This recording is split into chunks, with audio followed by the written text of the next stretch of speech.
నా పేరు వకతూరు జనార్దన్. ఎక్కడన్నా? ఒంగోలు వేణుగోపాల స్వామి స్ట్రీట్. మరి జగనన్న పరిపాలన దాదాపు పూర్తి అయిపోయింది. ఎలా ఉంది జగనన్న పరిపాలన? జగనన్న పరిపాలన అంటే నెక్స్ట్ వచ్చేది కూడా జగనన్న అన్న ఊపు జనాల్లో సైలెంట్ గా నడుస్తున్నది. ఎందుకు జగనన్న వచ్చే ఊపు ఉందంటున్నాడు?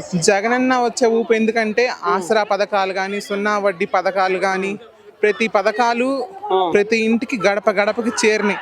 ప్రతి ప్రజలు కూడా జగనన్నని మర్చిపోకుండా నెక్స్ట్ కూడా ఎలక్షన్ లో సైలెంట్ ఓటింగ్ జరుగుద్ది. అంటే ఇప్పుడు ఎన్నికల సమయంలో ఇళ్ల స్థలాలు ఇస్తున్నాడు, ఎన్నికలు ఉన్నాయి కాబట్టి ఇళ్ల స్థలాలు ఇస్తున్నాడు అంటున్నారు కదా. అదేం లేదు. ఎన్నికల కన్నా ముందు ఇవ్వాలని చూసినా నాటి తెలుగుదేశం ప్రభుత్వం చేసిన కుట్రలు అన్ని ఉన్నాయి కాబట్టి దేవుడు మెచ్చి ఎలక్షన్ కి ముందు ఇవ్వాల్సిందిగా దేవుడు నిర్ణయించాడు. ఏమో జగనన్న గెలుస్తాడని చెప్తున్నారు. కంపల్సరీ టీడీపీ జనసేన ఒకటయ్యారు, శరీరంలో దూరం అయిపోయింది. ఈ రోజు రాష్ట్రంలో 2019లో ఉన్న పరిస్థితులు లేవు కదా. అవన్నీ పిచ్చి మాటలు.